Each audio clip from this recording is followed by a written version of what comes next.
Oui, oui, oui, oui. Bonjour à tous. Je vous invite à vous asseoir.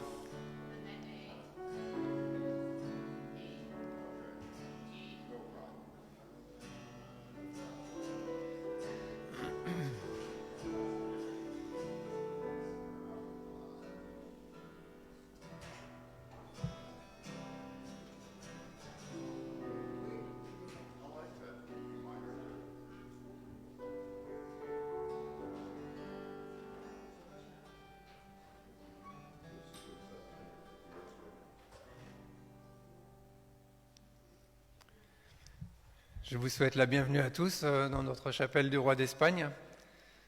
Je vais commencer ce culte par la lecture d'un psaume.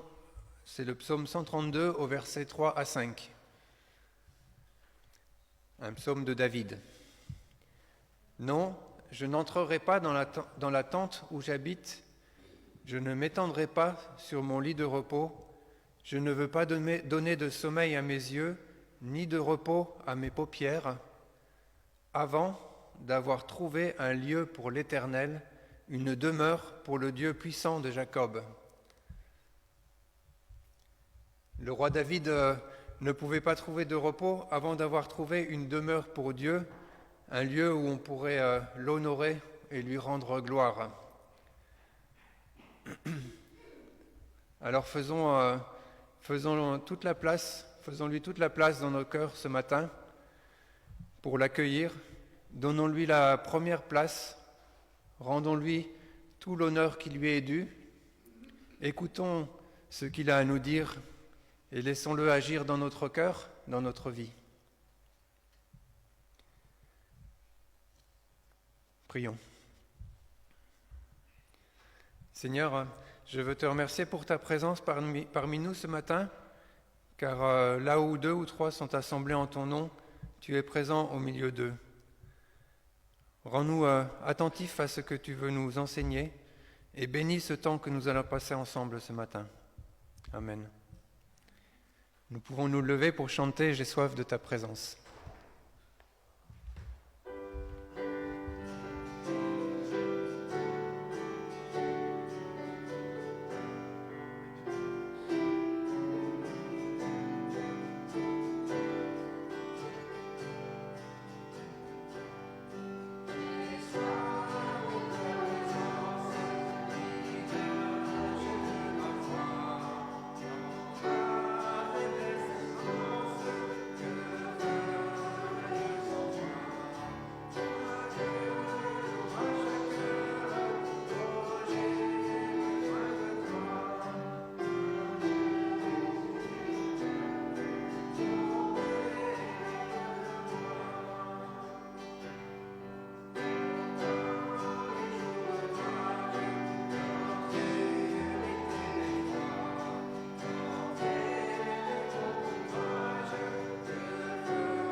Vous pouvez vous asseoir. Donc nous continuons dans la louange. Alors sentez-vous libre de prier à voix haute ou tout au moins dans votre cœur entre la lecture de la parole et les chants. Et je vais lire le psaume 150. Louez l'Éternel, louez Dieu dans son sanctuaire, louez-le dans l'étendue où éclate sa puissance. Louez-le pour ses hauts faits, louez-le pour sa grandeur infinie. Louez-le au son du cor, louez-le au son du luth et de la cithare. Louez-le avec des danses et au son des tambourins. Louez-le avec la lyre et avec la flûte. Louez-le par les cymbales bien retentissantes. Louez-le par les cymbales résonnant avec éclat. Que tout ce qui vit loue donc l'Éternel. Louez l'Éternel. Et nous levons pour chanter Hosanna.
Nous te louons, nous t'exaltons, Seigneur.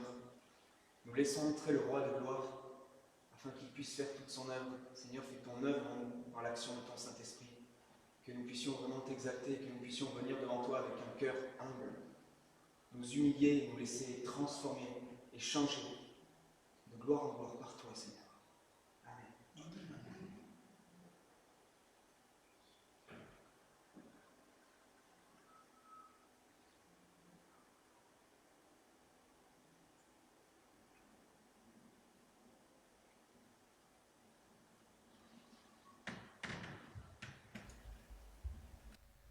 Continuons dans l'adoration avec le chant « Nous t'adorons, nous t'aimons ».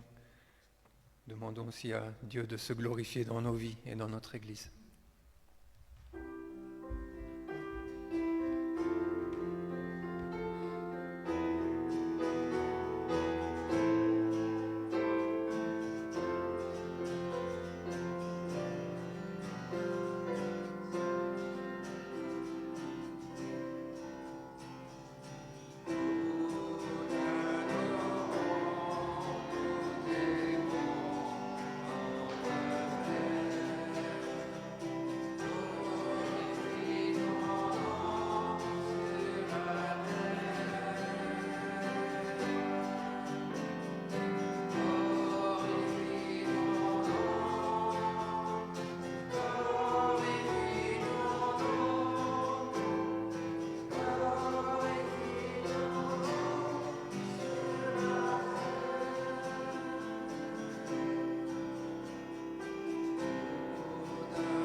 Tu es notre médiateur. Nous te louons parce que tu as nos côtés chaque jour et que tu as tout prévu pour nous. Rends-nous dignes de toi, Seigneur. Remplis notre cœur de ta parole, de ton amour, de ta joie, de l'espérance dont nous avons besoin dans ce monde déchu. Seigneur, il est sans toi. Nous sommes conscients que tout est perdu. Tu tiens le monde entre tes mains, Seigneur. Toi, notre roi. Béni sois-tu. Amen. Amen.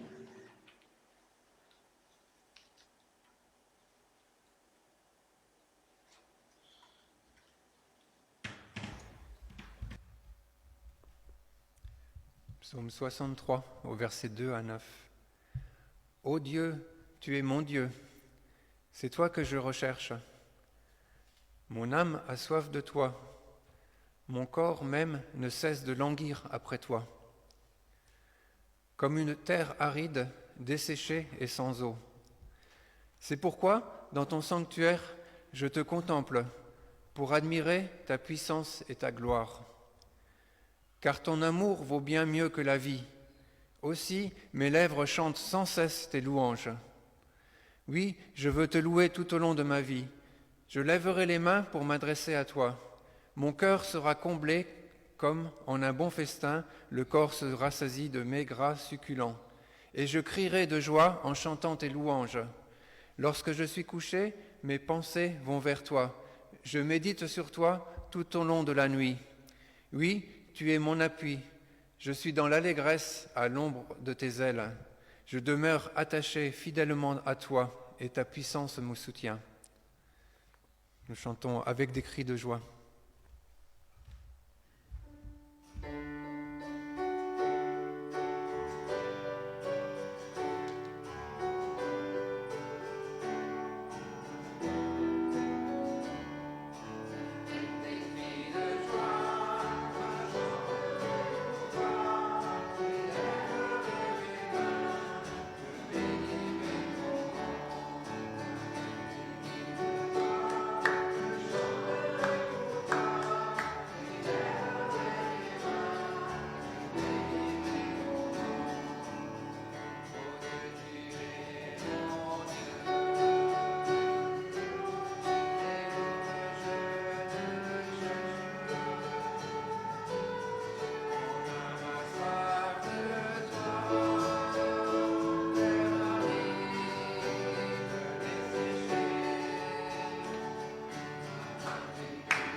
Je vais continuer avec la lecture de la parole dans le livre du prophète Joël, au chapitre 2, versets 12 à 13. Mais maintenant encore, l'Éternel le déclare, « Revenez donc à moi, revenez de tout votre cœur, avec le jeûne, avec des larmes et des lamentations. Déchirez votre cœur et non vos vêtements, et revenez à l'Éternel, lui qui est votre Dieu, car il est plein de grâce, il est compatissant et lent à la colère. Il est riche en amour et il renonce volontiers au malheur dont il avait menacé. » Dans ce texte, Dieu, au travers de la bouche du prophète Joël, implore son peuple de revenir à lui avec une attitude humble de cœur.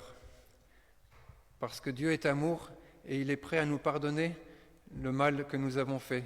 Si nous reconnaissons que nous avons fait le mal et que nous nous sommes éloignés de lui. Et si nous voulons changer. Je propose que nous passions un temps dans le silence pour demander pardon à Dieu.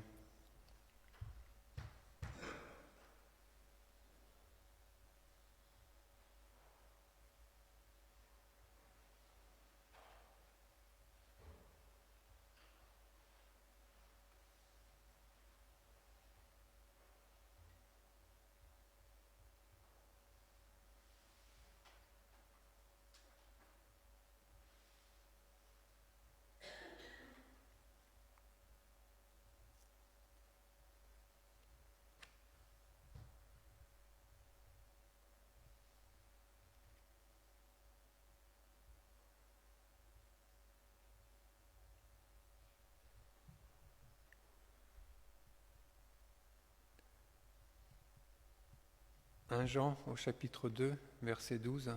« Je vous écris ceci, enfants, vos péchés vous sont pardonnés à cause de ce que Jésus-Christ a fait. » Amen. Je propose que nous restions assis pour chanter « Oui, tu es digne ».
Maintenant, nous nous levons pour dire ce que nous croyons.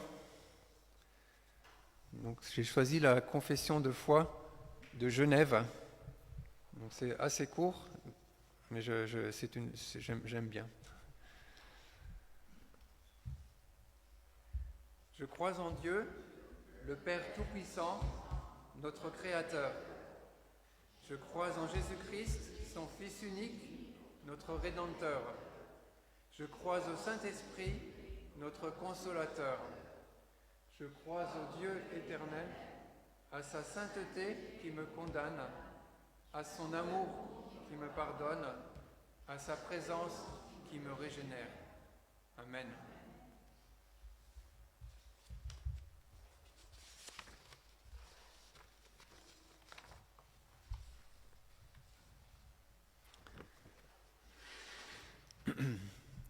Je lis dans... Vous pouvez vous asseoir. Je lis dans Exode, le livre de l'Exode au chapitre 36, verset 3. Ils reçurent de Moïse tous les dons que les Israélites avaient apportés pour exécuter les travaux nécessaires à la construction du sanctuaire. Et chaque matin, on continuait à apporter des offrandes volontaires à Moïse. Donc je propose que nous fassions de même, que nous ne soyons pas obligés de donner, mais que cela vienne de notre cœur, de ce que Dieu a mis dans notre cœur de donner pour la construction de son Église. Je vais demander à Gérard si tu peux m'aider.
Seigneur, nous voulons te remettre ces offrandes. Nous voulons te prier qu'elles puissent être utilisées à ta gloire pour faire grandir ton Église. Merci Seigneur. Amen.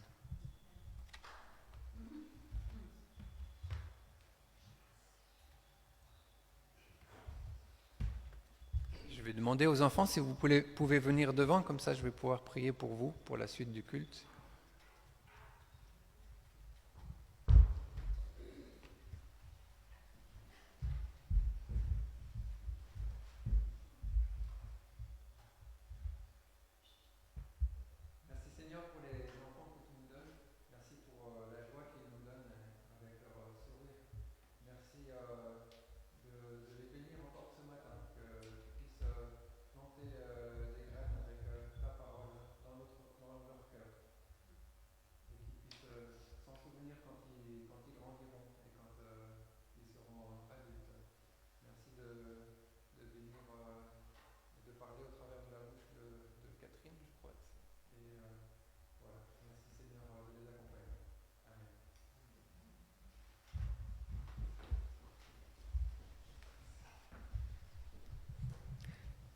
Donc ce matin, c'est Hugues Wessel qui est venu pour apporter la prédication.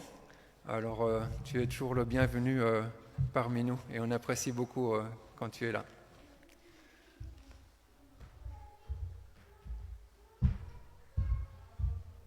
Merci Pierre.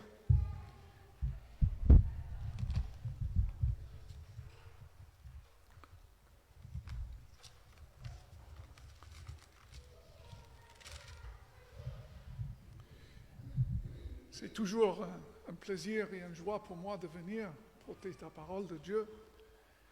Et vous voyez le titre de prédication qui peut se prendre un petit peu. On peut être déprimé et être chrétien. Et je crois que ce texte va nous montrer comment et pourquoi. Et donc j'ai choisi ce texte en Psaume 119, les versets 25 à 32. Et est-ce que c'est dans la version Colombe là? Non? Vous n'avez pas. Donc je vais le lire. Et si vous avez vos Bibles, vous pouvez le suivre aussi. Mon âme est attachée à la poussière. Fais-moi vivre selon ta parole. Je raconte mes voies et tu me réponds. Enseigne-moi tes prescriptions. Fais-moi comprendre la voie de tes statuts, et je méditerai sur tes merveilles. Mon âme pleure de chagrin. Relève-moi selon ta parole. Écarte-moi la voie de la fausseté, et accorde-moi la grâce de suivre ta loi. Je choisis la voie de la fidélité. Je me conforme à tes ordonnances. Je m'attache à tes préceptes. Éternel, ne me rende pas honteux. Je cours dans la voie de tes commandements, car tu mets mon cœur à l'aise. Jusqu'ici, la lecture de la parole de Dieu, je vous invite à la prière. Seigneur, nous te bénissons pour la profondeur, la largeur, la grandeur de ta parole. Toi, Jésus, la parole qui a pris chair. Par ta parole, Seigneur, tu as créé l'univers.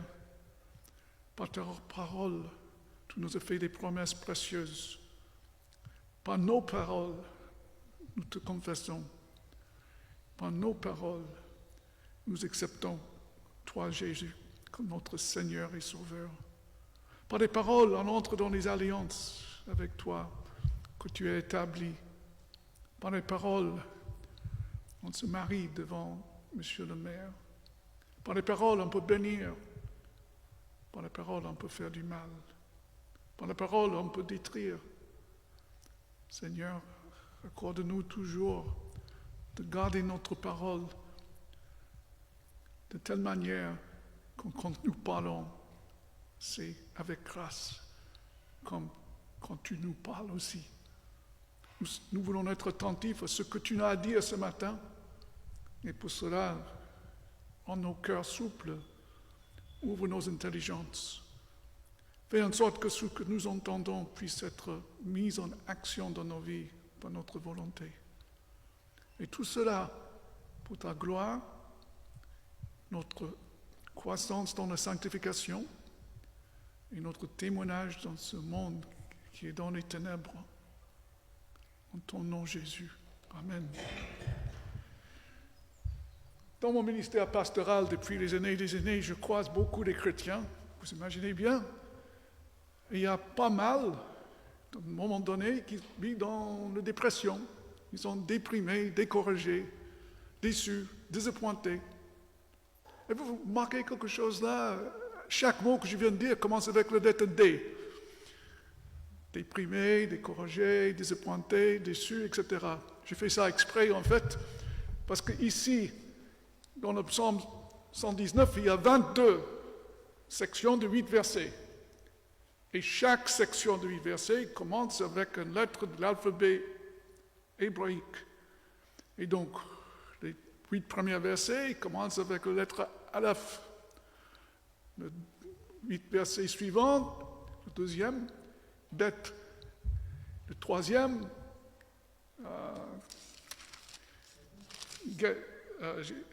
Gimel. Et ici, c'est Dalet, c'est le son D. Bon, à partir de ça, ça ne marche plus. Il n'y a pas le son E, F, G. Mais c'est intéressant pour moi, ce tombe la lettre D, et qui se prête à cet exercice déprimé, dépressif, découragé, etc. Et pourquoi? Parce que le premier verset de cette section dit « Mon âme est dans la poussière ». Pourquoi l'âme de le psalmiste est dans la poussière? En fait, on ne sait rien. On peut réfléchir ensemble, peut-être il est dans la poussière parce qu'il a été trahi. Peut-être il est dans la poussière parce qu'il est découragé, parce que quelqu'un lui a fait mal. Peut-être il est dans la poussière parce qu'il a fauté devant Dieu et il est rempli de honte. Et il est humilié devant Dieu dans la poussière. Et donc, moi je peux vous inviter, et je vais le faire à travers cette prédication, de prendre quelques instants périodiques pour réfléchir vous-même et de prier dans le silence de vos cœurs. Et je vous propose de méditer un instant et dire « Seigneur, je suis découragé. » Ou peut-être vous n'êtes pas, mais je connais quelqu'un qui est découragé. Ou peut-être que non. Ou peut-être quelqu'un qui est déprimé, quelqu'un en difficulté. Et priez pour cette personne. Seigneur, je vois des personnes en difficulté. Simplement pour dire ça au Seigneur Et on continue avec la deuxième partie de ce verset dans un instant.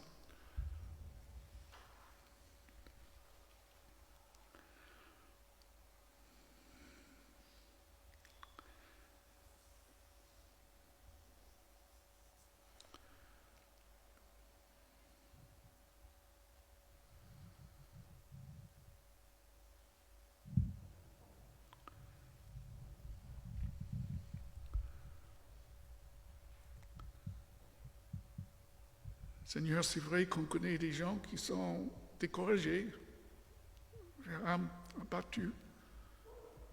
On connaît des gens qui sont déprimés depuis des années, ils ne s'en sortent pas. Des gens, des grands dépressifs. Mais Seigneur, ça nous arrive aussi, et peut-être ce matin, on est dans cet état d'âme. Et nous te bénissons, Seigneur, que ici le psalmiste, il commence en disant à toi, je suis dans la poussière. Et nous voulons voir la suite maintenant. Amen. Et donc il dit immédiatement, fais-moi vivre selon ta parole. Alors quelqu'un qui est découragé, déprimé, dépressif, désappointé, découragé, dites-lui, est-ce que vous voulez par la foi dire quelque chose à Dieu? Il dit non, je ne prie plus. Mais ici, le psalmiste est quelqu'un qui est croyant de l'Ancien temps. L'Ancien temps, c'est l'Église de l'Ancien Testament. Ils n'ont pas tous les bénéfices de nous après la mort, la résurrection, l'ascension de Christ, parce que le Saint-Esprit n'était pas donné dans son plénitude à ce moment-là. Mais lui, par la foi, il dit, fais-moi vivre selon ta parole. Qu'est-ce que ça veut dire selon ta parole? Selon ta volonté, Seigneur. Tu peux me donner la vie. Et donc, il est dans la poussière. Il dit, fais-moi vivre selon... Et il ne connaît pas la réponse. Il ne sait pas si le Seigneur va exaucer sa prière. Est-ce qu'il va mourir déprimé, découragé, avec un cœur brisé? Il demande au Seigneur sa volonté, que ta volonté soit faite. Accorde-moi la vie, revivifiez-moi, enlève-moi de cette poussière, s'il te plaît, Seigneur, selon ta volonté. En d'autres termes, il était d'accord de rester dans son état parce qu'il espérait dans l'éternel. Peut-être le psalmiste comprenait très bien que le Seigneur nous donne la grâce de vivre dans la déception, avec un cœur brisé. Peut-être le Seigneur ne va pas répondre pour le libérer. Parce que peut-être le psalmiste avait cette perspective d'éternité. Il disait, Seigneur, un jour tu vas essuyer les larmes. Un jour, je ne serai plus dans cet état pitoyable. Mais donc il prie. Et quelle est la réponse du Seigneur? Prochain verset. Je raconte mes voies et tu me réponds. Donc il n'est pas mort. Le Seigneur lui a donné la vie. Et donc, bien qu'il est toujours dans cet état, il dit, maintenant je vais pouvoir confesser. Et donc, c'est possible qu'il est dans la poussière parce qu'il avait fauté, je disais tout à l'heure. Et là, il commence à confesser. Je raconte mes voies, sachant que tu vas répondre. Donc, je vous invite de nouveau à un moment de silence, de méditation, de prière, dans le silence de vos cœurs. Et vous pouvez réfléchir, dire, Seigneur, c'est vrai que je veux raconter mes voies. Tu vois, entre toi et moi, il y a des choses cachées, les autres ne voient pas. Et donc, je te demande, Seigneur, de répondre après avoir raconté mes voies. Prions le Seigneur.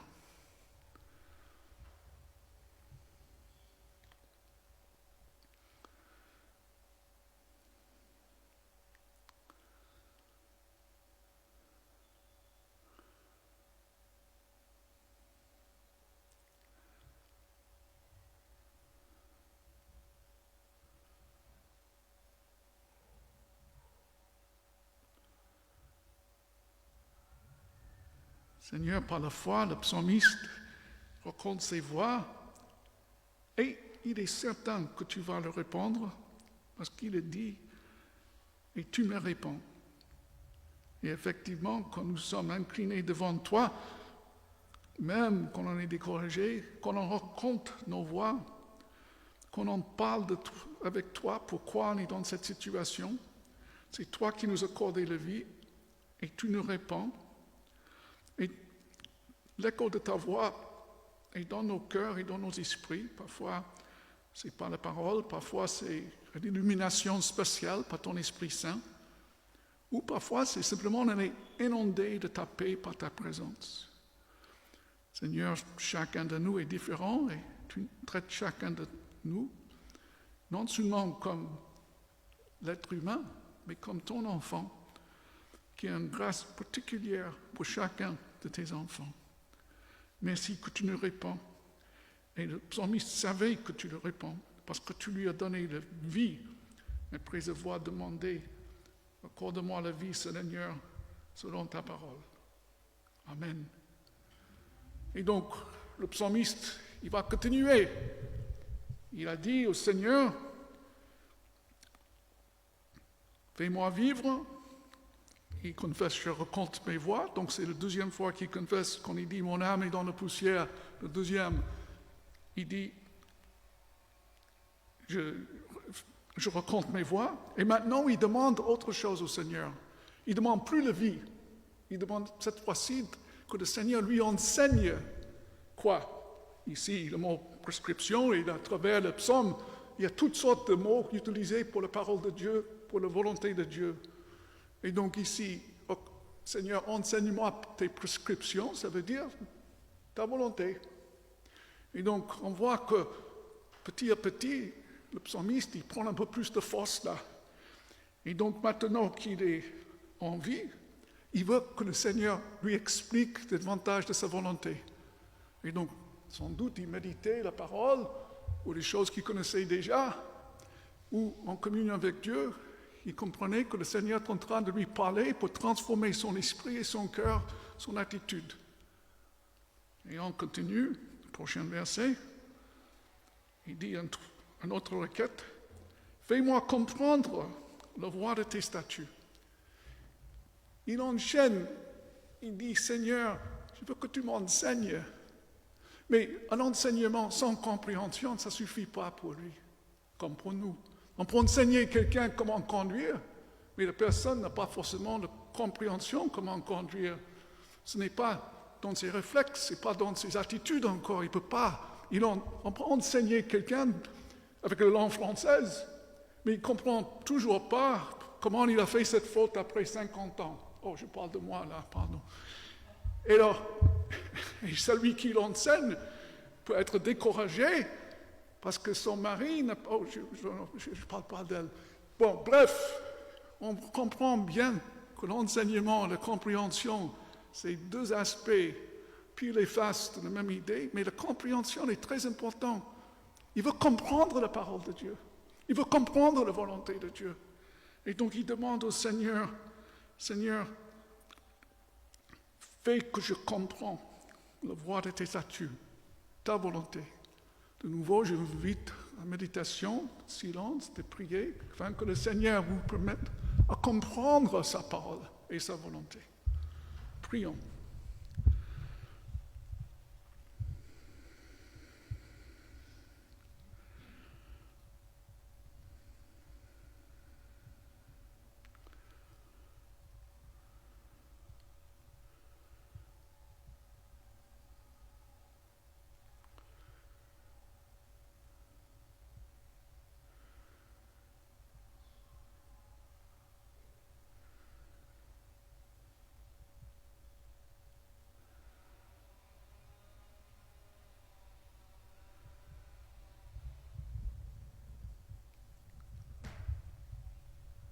Seigneur, merci que tu nous accordes par ton esprit à comprendre ta parole.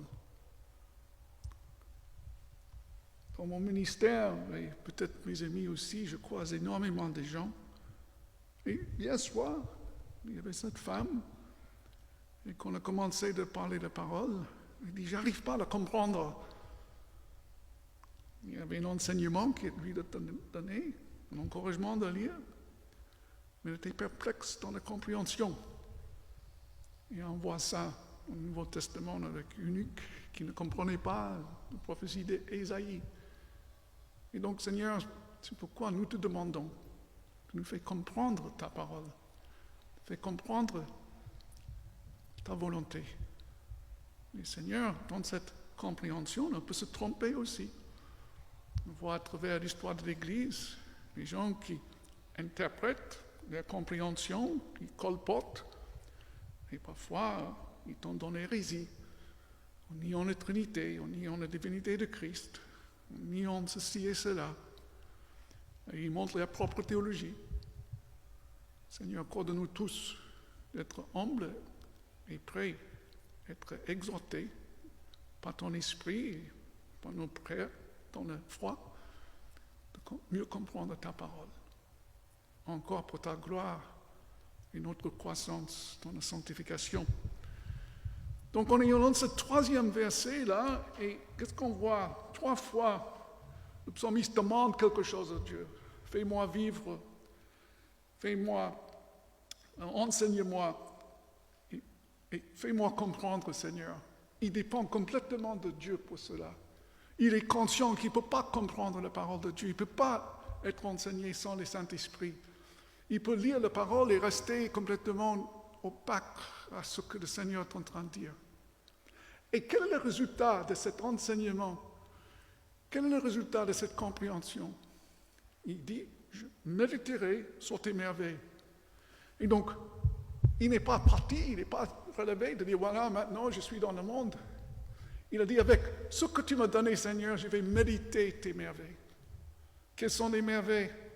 Toutes sortes de choses. Peut-être c'est son petit enfant, peut-être son épouse, peut-être son ami, peut-être l'œuvre de Dieu dans la création, peut-être l'œuvre de Dieu dans l'intervention pour sauver Israël de l'Égypte, d'autres choses, qui sais-je.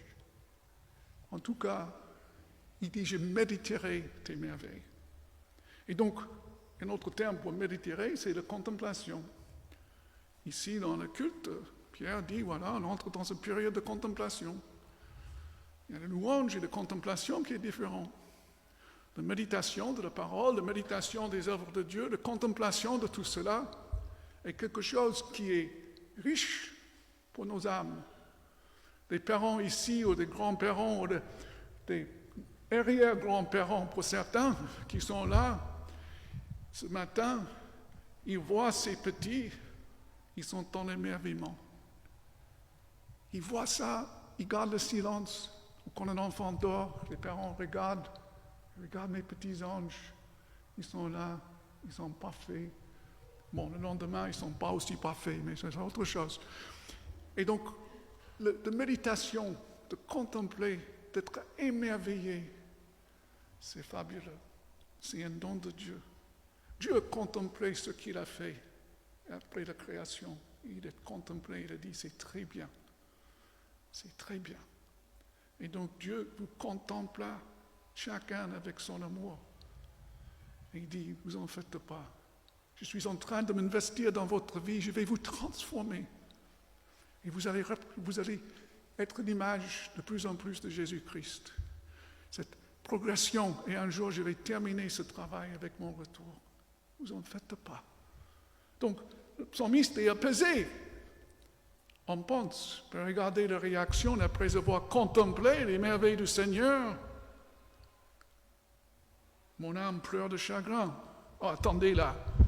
Vous allez me dire, Hugues, qu'il est tombé dans la poussière encore? Non. Dans la poussière, déprimé, découragé, désappointé, je ne sais pas pourquoi. Et maintenant, pourquoi il pleure? Parce qu'il voit le résultat du péché dans le monde. Il voit le résultat de la chute. Il pleure de chagrin parce qu'il résonne avec le Seigneur. Il ressent le cœur du Seigneur. Il sait que le Seigneur lui-même pleure. Vous voyez, vous n'êtes pas des marionnettes. Les gens disent, mais si Dieu existe, pourquoi il n'intervient pas? Pourquoi il n'arrête pas cette guerre aujourd'hui entre les Israélites et les Palestiniens? Pourquoi Dieu permet cette souffrance? Pourquoi? Mais Dieu, puisque nous ne sommes pas des marionnettes, bien sûr, il aurait pu nous faire en sorte qu'on fait sa volonté automatiquement, mais on n'est plus des êtres humains, on n'est plus l'image de Dieu, on n'est plus libre. On peut dresser un chien et le chien nous obéit, pas de problème, on peut dominer, mais nous les êtres humains, on est libres. Et Dieu nous fait le cours, si j'ose dire, il nous transforme, il présente sa grâce. Et quand nous acceptons sa grâce, ensuite il veut qu'on la mise en action. Il nous donne le don de la foi par lequel nous vivons.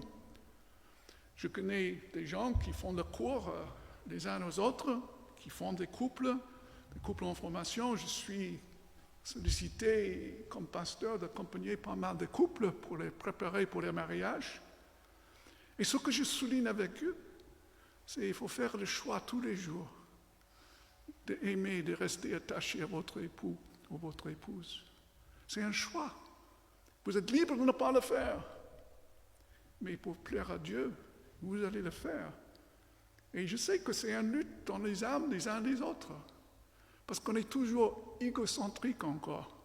Centré sur notre moi. On pense qu'on mérite mieux.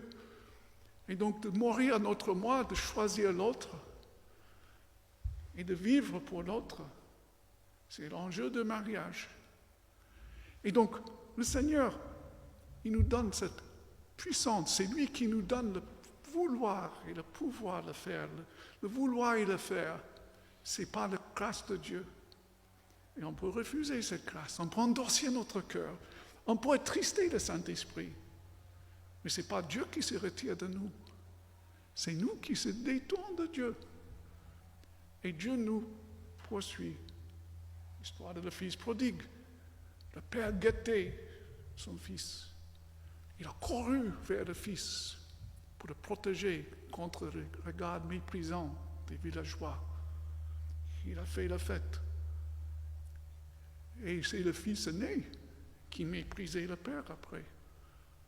Je t'ai toujours servi, tu ne m'as jamais honoré comme ça. Mon fils, tu es toujours avec moi. Et en fait, c'était un reproche à Israël, mais ça c'est hors sujet, donc je vous laisse une autre fois peut-être méditer ça.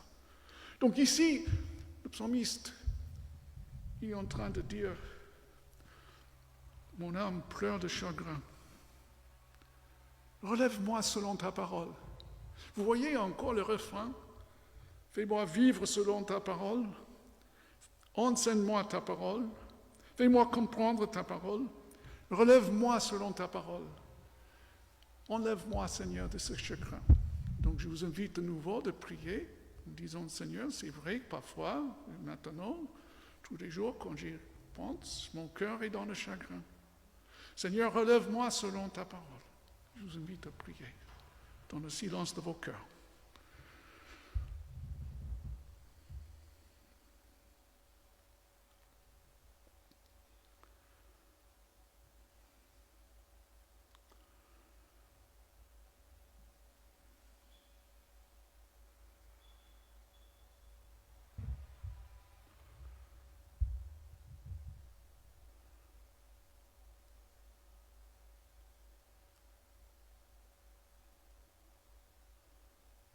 Seigneur, on voit qu'après avoir contemplé tes merveilles, le psalmiste pleure en chagrin parce qu'il voit les effets du péché dans le monde. Il est bouleversé et attristé. Toi, Seigneur Jésus, tu as pleuré de chagrin quand tu approchais de Jérusalem. Tu savais que Jérusalem sera jugée. L'apôtre Paul était dans le chagrin parce qu'il avait un écharpe dans son chair. Il demandait que tu l'enlèves. Mais c'était selon ta volonté. Et Seigneur, ici le psalmiste veut être soulagé de son chagrin selon ta volonté. Notre terme, il comprend bien qu'il peut vivre dans le chagrin avec un cœur brisé tout au long de son existence, sachant que tu prends soin de lui. Parce qu'il y avait une perte, une difficulté, une méditation qu'il a fait. D'autres fois, les merveilles qu'il avait contemplées. Seigneur, accorde-nous toujours d'être souple devant toi, pas fataliste, mais d'accepter que dans ta grâce, parfois, Tu préfères qu'on reste dans un certain état, comme un trophée de ta grâce. Quand tu as laissé Job pendant longtemps, comme un trophée de ta grâce. Seigneur, nous sommes les trophées de ta grâce. Et en sorte qu'on puisse être conscient de cela pour ta gloire. Amen. Et donc, je tire votre attention, on arrive au 5e verset, le 5e couplet. Écarte-moi la voie de fausseté et accorde-moi la grâce de suivre ta loi, ta parole, ta volonté. Et donc, ce même refrain revient encore. Et donc, fais-moi vivre selon ta volonté. Enseigne-moi ta parole. Fais-moi comprendre ta parole. Relève-moi selon ta parole. Et maintenant, accorde-moi la grâce de vivre, de suivre ta parole. Et donc, il montre qu'il dépend de Dieu complètement. Et regarde aussi ce qu'il demandait. Relève-moi, enseigne-moi, fais-moi comprendre, relève-moi et écarte-moi de la voie de fausseté ou de mensonge. Et donc, le psalmiste, c'est un penseur très fin, parce qu'il comprend bien quelque chose. On peut comprendre la parole de Dieu, être bénéficié de la grâce de Dieu qui nous a relevés de la poussière, être enseigné par Dieu, en telle sorte qu'on peut contempler les merveilles de Dieu, etc. Et malheureusement, je vais citer, je connais, vous avez tous entendu parler des pasteurs qui ont dérapé. Ils étaient dans cette posture de dire, j'ai compris, donc je peux enseigner, et le Seigneur m'a donné cette onction d'être un pasteur, ou je ne sais pas quoi, ou je suis un serviteur, et la personne commence à avoir vu autant de lui. Pas toujours conscient, mais cet égocentrisme, en disant que je suis spécial, regarde-moi, je suis mieux que les autres, le Seigneur m'a placé là, comme je suis monsieur le pasteur. Et il roule mécanique, il dérape, il roule dans un Cadillac peut-être, il demande votre argent pour la gloire de Dieu, afin qu'il puisse vivre dans le luxe. Il toujours avec une théologie mélangée des idées bibliques, mais toujours centrée sur lui. Et donc, on avait déjà entendu parler de ces charlatans. Alors le psalmiste, peut-être il est conscient qu'il peut devenir un charlatan, un faux prophète, un mauvais pasteur. Il dit, Seigneur, accorde-moi la grâce de suivre ta parole, mais écarte-moi de la voie de la fausseté. La fausseté, c'est le mensonge. Vous voyez, il a une maturité qui est croissante ici dans le passage. Et il a cette humilité de dire, Seigneur, je suis conscient que je peux suivre de mauvaises voies, je peux être dans la fausseté, après avoir compris et méditer ta parole. Donc vous voyez la subtilité là. Vous voyez la difficulté et l'importance de fixer le regard sur le Seigneur, de marcher humblement devant lui et de manifester le caractère du Christ. C'est quoi le caractère de Christ? C'est refléter les béatitudes, refléter la compassion du Seigneur, la douceur du Seigneur, l'humilité du Seigneur autour de soi, de marcher dépendant de lui et ne jamais penser que vous êtes spécial. Vous êtes spécial, mais spécial dans le sens que vous êtes mieux que les autres, parce qu'on est tous membres du même corps, avec des fonctions différentes. Méditons maintenant et priez de nouveau avec cette idée. Seigneur, écarte-moi de le mensonge, de voie de la fausseté, et accorde-moi ta grâce de vivre selon ta volonté.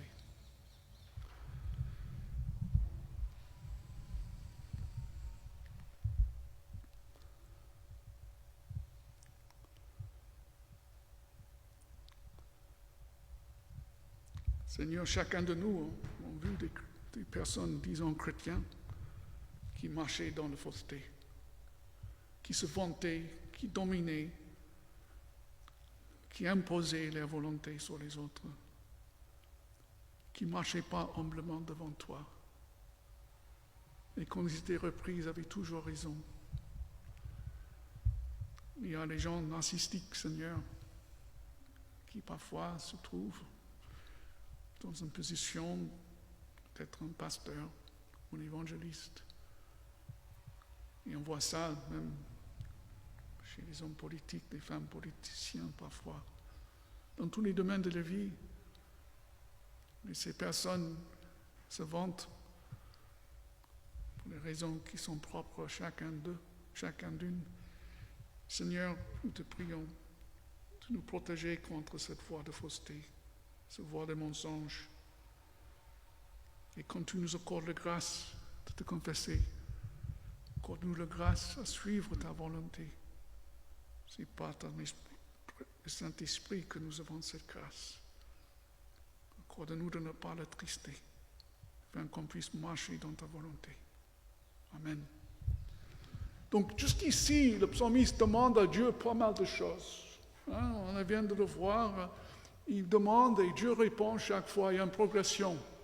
Et les 3 derniers versets, il y a une transformation radicale dans la tonalité de ce psaume.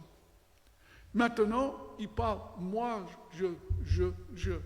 Mais pas le je de Satan, je veux monter sur la montagne de Seigneur, je veux me assis sur le trône, je veux dominer. Voici des jeux.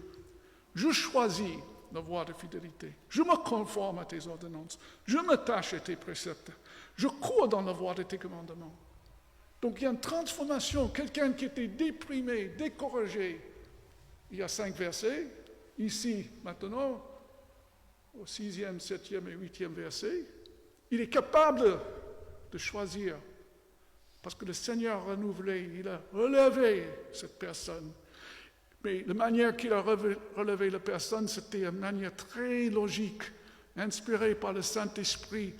Enseigne-moi, fais-moi comprendre, je médite, écarte-moi, donne-moi la grâce. Et maintenant, puisque cette grâce lui a été donnée, je choisis la voie de la fidélité, la voie de la vérité. Je me conforme à ta parole. Je m'attache à ta parole. Je cours dans tes commandements.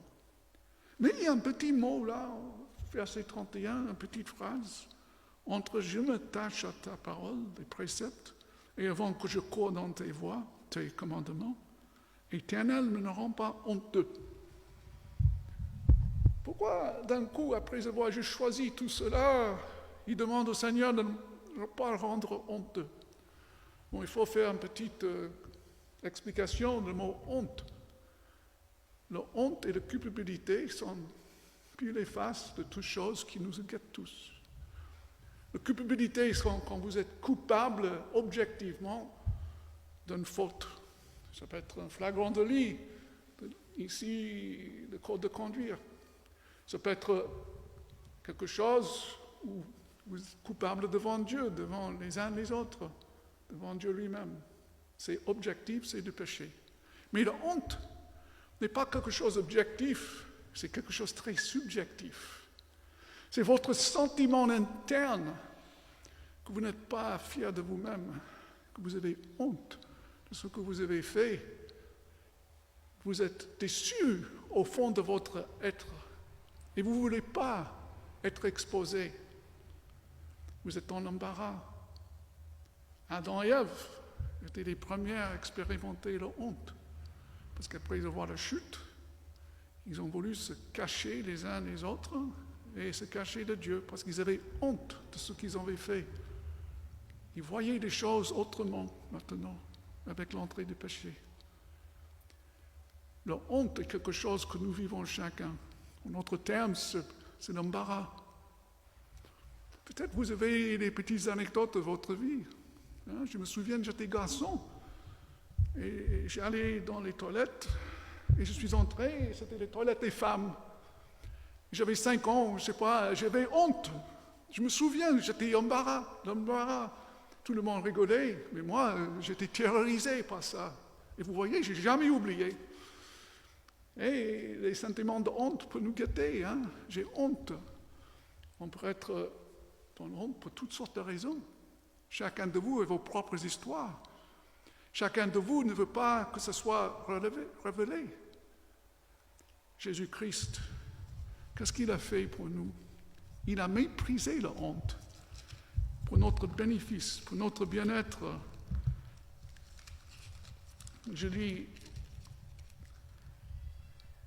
en Hébreux 11, verset 2. Non.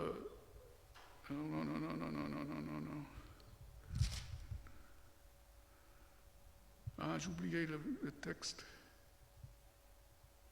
Ah oui, non, c'est chapitre 12. Fixez les yeux sur Jésus, l'auteur de la foi et qui amène à la perfection. Et en vue de la joie qui était proposée, il a supporté la croix, méprisé la honte et s'est assis à la droite du trône de Dieu. Comment Jésus-Christ était mis dans une position de honte?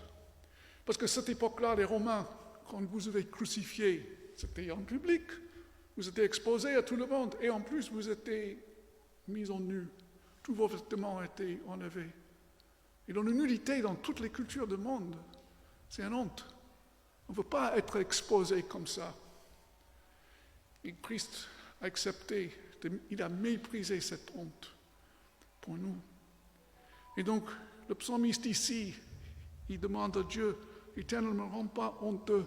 Ça veut dire, ne me laissez pas trébucher après avoir pris ces engagements de courir, de rester fidèle, de marcher de mes choix, de nouveau tomber dans la honte. Peut-être au départ de ce psaume, peut-être le psalmiste était dans la poussière parce qu'il était rempli de honte. Et donc c'est une manière que le Seigneur l'a révélé. Et donc ici, à la fin de cette méditation, il dit, Seigneur, ne me rends pas honteux.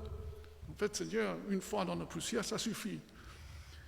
Et on ne connaît pas le contexte, mais chacun de nous, on peut s'engager. Je choisis, Seigneur, de te suivre. Seigneur, je veux faire du bien.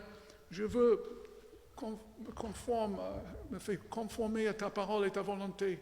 Tu vois, je veux vivre dans une vie chrétienne remplie de fruits de l'esprit. Mais quand on voit le psalmiste inspiré par le Saint-Esprit qui dit « Ne me rends pas honteux », c'est une invitation à la prière pour chacun de nous de s'examiner en disant « Oui, j'ai fait le choix de confesser, de suivre, mais je sais que je peux chuter et me trouver dans l'embarras, dans la honte devant toi et devant les hommes, par ma infidélité. » Prions le Seigneur.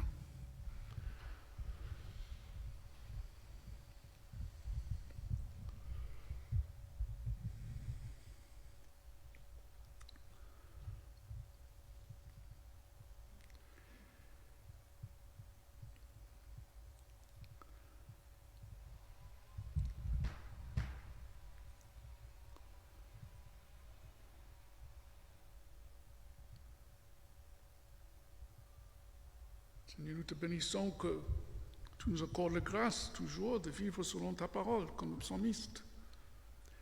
Et par cette grâce et cette puissance qui agit en nous, on a choisi de marcher dans ta suite, dans la fidélité, par la foi. Et on a décidé de toujours se conformer à ta volonté et de nous attachons à ta parole, tes préceptes. Mais Seigneur, tu vois, ce n'est pas un bémol, c'est l'humilité qui pousse le psalmiste à dire, Seigneur, ne me rends pas honteux. Garde mon âme, Seigneur. Garde mes pensées. Garde mes yeux, mes oreilles. Garde, Seigneur, moi, pécheur que je suis toujours, de te trahir, de t'étonner de toi. Seigneur, sanctifie-moi, afin que je ne sois pas honteux devant toi. Et Seigneur, on voit bien dans Matthieu les groupes de gens qui sont devant le jugement. Et l'extérieur, ils sont identiques. Dans leurs tâches, dans ce qu'ils ont fait et accompli, c'était identique. Mais tu as regardé un groupe et tu dis, écartez-vous de moi, je ne vous connais pas. Et l'autre dit, venez dans le repos de ma présence. Pourquoi? Parce que tu regardes le cœur, Seigneur. Mais Seigneur, si par notre orgueil, on marche dans ta voie, on te confesse, mais on refuse de se repentir, on refuse ta grâce, on n'arrive pas à avaler l'os à travers notre gorge.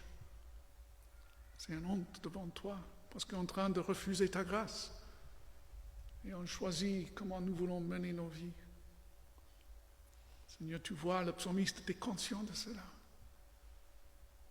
Et Seigneur, ce matin, en méditant ce psaume ensemble, chacun de nous est mis à nu devant toi, parce que nous comprenons ce que tu viens de nous dire. Et nous comprenons que la solution, c'est se tourner vers toi, avec les mains vides, d'accepter le pardon de nos fautes, de nos péchés, avec l'engagement de ne plus pécher contre toi, sachant qu'on va échouer, mais on ne va pas échouer délibérément. Et quand on échoue, quand on tombe, quand on chute, on se tourne vers toi. Pardonne-moi, Seigneur. Et tu nous pardonnes. Autant que nous te demandons, tu nous pardonnes. Et un jour, on va être libéré complètement de cette corde de mort qui nous pousse à se détourner de toi.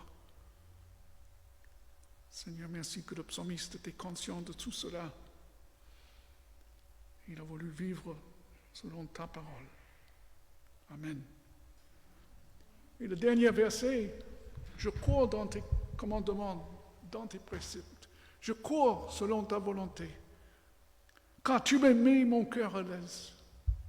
Alors, imaginons que vous êtes déprimé ce matin et vous avez mis ça en pratique dans votre vie. Et d'un coup, vous vous trouvez libéré et capable de courir. Quelqu'un qui est dans la poussière, il ne marche même pas. Et là, petit à petit, il est élevé et maintenant il court dans les voies du Seigneur. C'est la joie. Les gens qui sont convertis plus tard dans leur vie, dans des situations étonnantes pour nous. Il y avait un révolutionnaire noir aux États-Unis que j'ai croisé un jour. Il avait écrit un livre, Eldridge Cleaver. Peut-être certains d'entre vous le connaissez d'autrefois. Il était un des fondateurs de Black Panthers. Il était rempli de colère. Ils ont fait des actes de violence, etc. Vous pouvez chercher ça, vous le trouverez dans vos recherches si ça vous intéresse. Et il a rencontré quelqu'un qui a prêché l'Évangile. Il était converti. Et il a couru dans les voies du Seigneur après ça. La transformation était radicale. Il était rempli de joie. Il n'y avait plus de haine. Il pardonnait. Il courait dans les voies du Seigneur. Bon, il était déjà à un certain âge, peut-être il ne courait pas très vite, hein, mais bon, ça ne fait rien. Oh non, je ne parle pas de moi, je parle de lui. En tout cas, le Seigneur, quand il nous transforme, on est libéré. Et c'est une transformation radicale, parce qu'on a reçu le pardon de Dieu. Est-ce que vous avez reçu ce pardon, vous? Est-ce que vous êtes libéré de vos péchés? Est-ce que vous êtes libéré de le fait que vous étiez toujours dans le passé, vos déceptions, des échecs de votre vie? Est-ce que le Seigneur vous a relevé afin que vous puissiez contempler ses merveilles et de vivre selon sa grâce? J'espère. Prions. Seigneur, merci pour ta grâce que tu nous as donnée par ta parole. Merci qu'en prenant quelques instants pour méditer ce matin, tu nous as parlé. Et chacun de nous est devant toi maintenant. Et nous avons le choix d'accepter ton pardon, de se humilier devant toi, de te confesser comme Seigneur et Sauveur. Non parce qu'on a des capacités d'effacer notre passé, ni de nous relever tout seul, mais c'est parce que tu es là. Et par ta puissance, tu renouvelles notre esprit.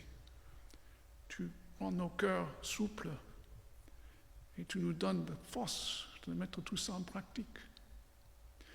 Merci Seigneur pour cette grâce que que tu nous as fait. Amen. Le Seigneur nous a laissé des signes visibles de sa grâce dans nos vies. 2 signes, le baptême et la Sainte Seine. Dans un moment, je vais présider les scènes et je vous demande de rester assis, là où vous êtes. Et je vais circuler parmi vous, vous n'êtes pas très nombreux.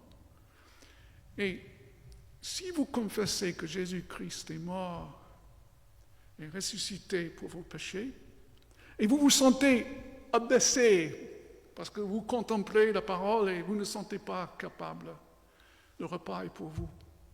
On peut être déprimé et chrétien, comme le psalmiste était croyant et déprimé. Vous pouvez être encore déprimé. Et donc, quand ce pain circule, vous allez méditer en disant, Seigneur, par ton corps brisé sur la croix, tu me fortifies, tu me donnes la nourriture par ta chair. Et ensuite le coupe. C'est par le versement de sang que le pardon a été obtenu. Christ a versé son sang, il a pu mourir parce que c'était un homme. Mais la valeur de son sang était infinie parce qu'il est Dieu. Il y a un mystère, ce n'est pas le moment de faire un tangent. Et donc son sang couvre tous nos péchés, passés, présents, futurs.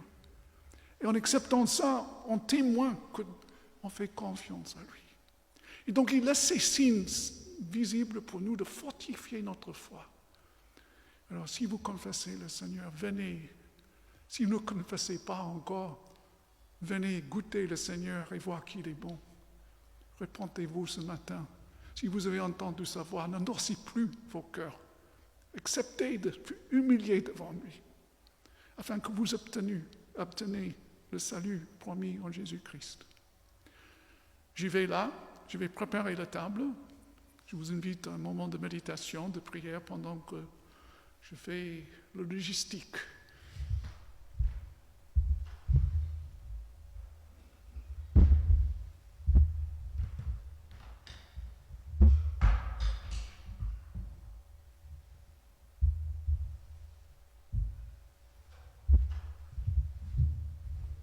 La parole de Dieu centrée, couverte, entourée par la création, mais on est centré sur le sacrifice de Christ là. C'est pourquoi j'enlève toute cette table.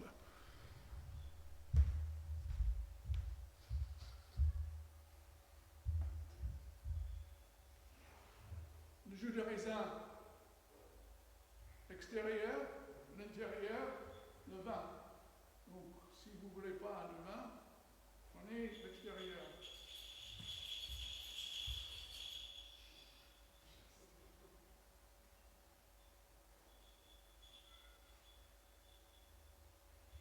La nuit où Christ fut livré, il a pris du pain. Et après avoir rendu grâce, il le remplit en disant, ceci est mon corps qui est donné pour vous. Faites ceci en mémoire de moi. De la même manière, après avoir soupé, il a pris la coupe. Et après avoir rendu grâce, il a dit, prenez, buvez-en tous. Ici, c'est le sang, un sang de nouvelle alliance. Prenez, buvez-en tous en mémoire de moi. Car chaque fois que vous mangez ce pain et vous buvez cette coupe, vous faites ça en mémoire de moi, cette alliance éternelle que j'ai établie. Donc, je vais circuler avec le pain. Vous le gardez, vous priez, et quand je reviens ici, on mangera ensemble.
exprès de le laisser assis, parce que le Seigneur, lui, fut livré.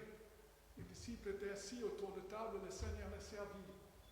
Donc c'est pour cette raison que j'ajoute cette manière de faire les choses. Prenez, mangez, a dit le Seigneur.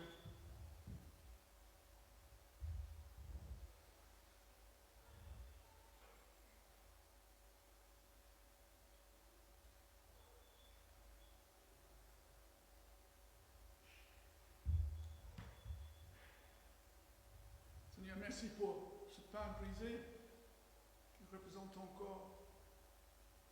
Maintenant, Seigneur, dans un instant, on va prendre la coupe qui représente ton sang. Nous te remercions. Amen. Même chose, vous gardez la coupe jusqu'à ce que je revienne.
Prenez, buvez en mémoire de Jésus-Christ.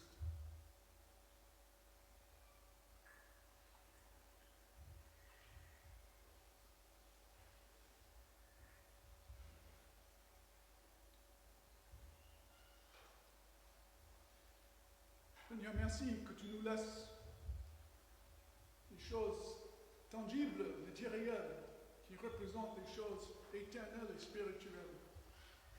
Merci que tu nous donnes ces signes afin qu'on puisse se concentrer davantage sur ce que tu as fait sur la croix. Nous te louons, nous te remercions. Amen. Samuel. C'est pour...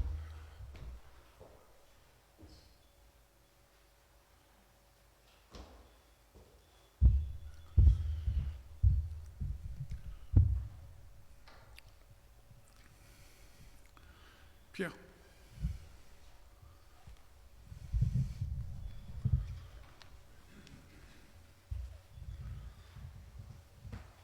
C'est le moment d'intercession. Oui.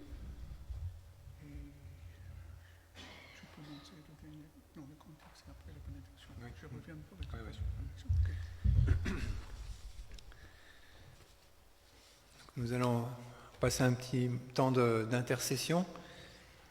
Et donc, comme le psalmiste, nous sommes dans la tristesse quand nous voyons les conséquences du péché dans les conflits en Israël, en Ukraine ou en Azerbaïdjan. Et aussi, comme le psalmiste, nous voulons demander à Dieu qu'il nous donne la grâce de pouvoir le suivre et de faire sa volonté. Donc je vais prier.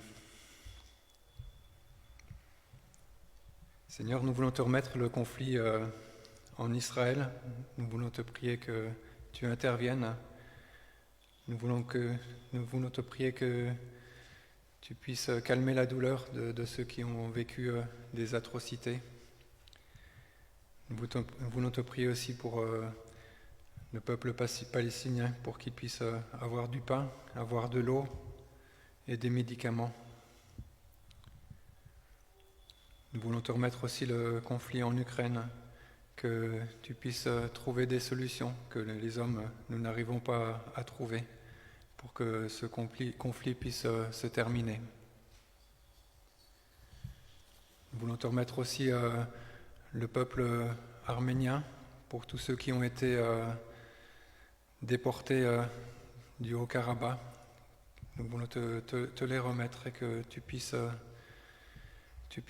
être avec eux. Et aussi, nous voulons te prier que le conflit ne se prolonge pas en Arménie. Nous voulons te remettre notre Église, que tu donnes de la sagesse aux membres du Conseil, que nous puissions prendre les bonnes décisions, que nous puissions conduire ton Église selon ta volonté. Je veux te remettre aussi chaque personne dans notre Église, que chacun puisse trouver sa place, son rôle dans l'Église. Nous voulons te remettre aussi ceux qui sont malades ou ceux qui ne sont pas là, que tu sois avec eux et que tu les bénisses. Merci Seigneur. Amen.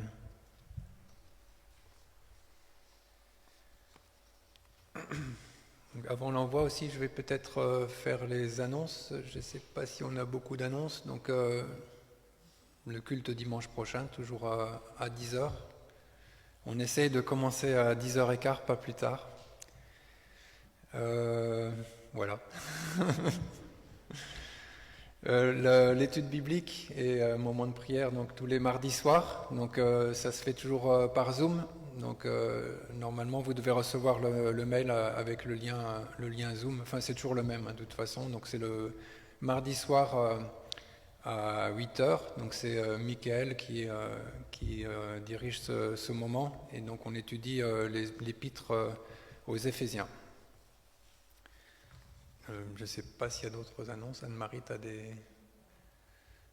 Non. Voilà. Donc, je vais laisser Hugues.